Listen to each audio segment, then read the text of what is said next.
Então vamos lá. Hoje a gente vai começar a falar de um transtorno de ansiedade muito comum, que é o transtorno de pânico. E a gente começa com um quadrinho, entendendo onde que está o transtorno de pânico nesse bolo dos transtornos de ansiedade. Todo transtorno de ansiedade tem ansiedade patológica, ansiedade doença, que a gente falou no vídeo passado. O transtorno de pânico é uma ansiedade patológica, paroxística e espontânea. Então não tem nenhum estímulo. Ele se difere, por exemplo, das fobias, que são ansiedades patológicas, paroxísticas e situacionais. Fobia social, diante de situações sociais a pessoa tem sintomas ansiosos. Fobia específica, diante de situações específicas, como por exemplo, avião, altura, barata. Então é isso. Vamos falar um pouco mais sobre o transtorno de pânico. Primeiro, vocês precisam entender o que é um ataque de pânico. Um ataque de pânico, a gente fala assim, chama o SAMU, porque um ataque de pânico, ele acontece quando a pessoa tem sintomas somáticos, que são espontâneos, súbitos, do nada. Só para você ter noção, tem gente que acorda de madrugada com a primeira crise de pânico.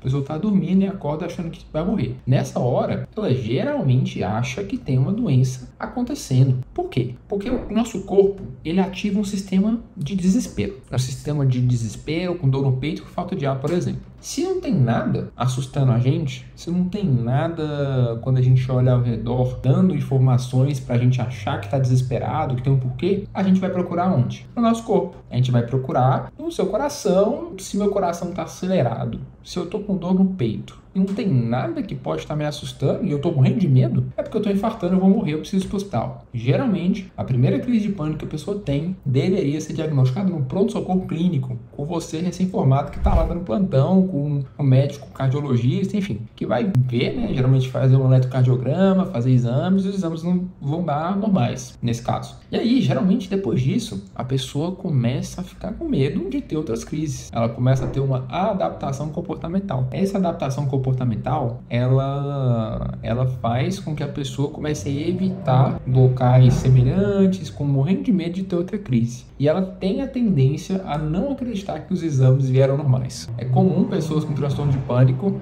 depois do primeiro episódio, começarem a fazer vários e vários exames para saber que está tudo certo com o coração, que está tudo certo com o pulmão. E aí, com o tempo, geralmente elas pegam opiniões com vários médicos, elas não acreditam tanto, até que elas chegam no psiquiatra e elas têm um diagnóstico de transtorno do pânico. É muito sofrido, A pessoa que tem uma crise de pânico, porque é desesperador. Imagina, você tá lá tranquilo, começa a sentir o medo, tem certeza que vai morrer, começa a ter medo de sair de casa. Isso é algo que de fato impacta a vida da pessoa. Felizmente tem tratamento muito eficaz, não é um transtorno difícil de tratar. É muito comum, que os sintomas, eles podem ser variados, assim. Então pode ter sintoma de falta de ar, de sufocamento, de dor no peito, de palpitações, de formigamento, de calafrio, tontura, tremores, náusea, dor na barriga. O mais importante não são os sintomas específicos, mas é que os sintomas são inesperados, súbitos, de curta duração e geralmente imotivados. Como que a gente diagnostica, Esses são os critérios diagnósticos aí. Então a pessoa tem que ter ataques de pânico recorrentes, inesperados,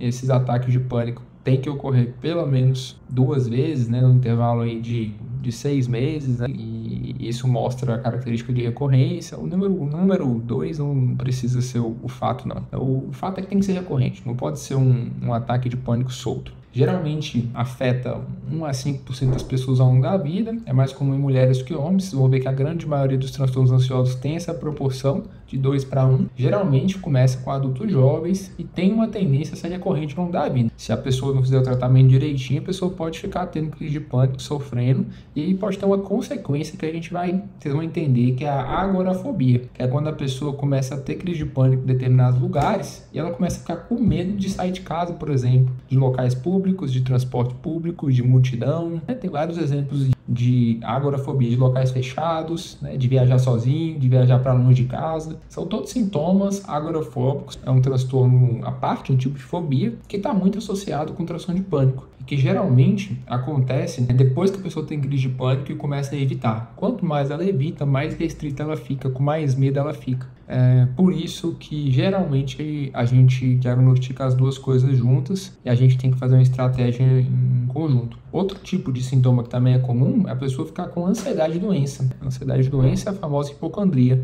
A A pessoa ficar com muito medo de estar doente, ficar correndo atrás de médico, é uma manifestação que geralmente se associa com um transtorno de pânico relativamente comum. Então, de forma geral, é isso, né? O transtorno de pânico, ele, em geral, tem um curso crônico, mas tem um bom prognóstico com tratamento precoce, e a pessoa recebendo o tratamento, aqui tem algumas medicações que são comuns para o transtorno de pânico, ela geralmente fica bem. A maioria dos inibidores seletivos de captação de serotonina, estalopram, sertralina, paroxetina, venlafaxina, têm eficácia boa para pânico, são bem tolerados, o paciente geralmente melhora rápido, principalmente se ele tolerar os efeitos colaterais, costuma ficar bem. Geralmente a gente associa com terapia, né? A terapia mais aceita, mais validada é a terapia comportamental, né? Cognitivo-comportamental, que tem estratégias específicas para esses pacientes, geralmente envolvendo exposição com prevenção de resposta, que é quando o paciente está melhor dos sintomas de pânico, está mais tranquilo e consegue se expor gradualmente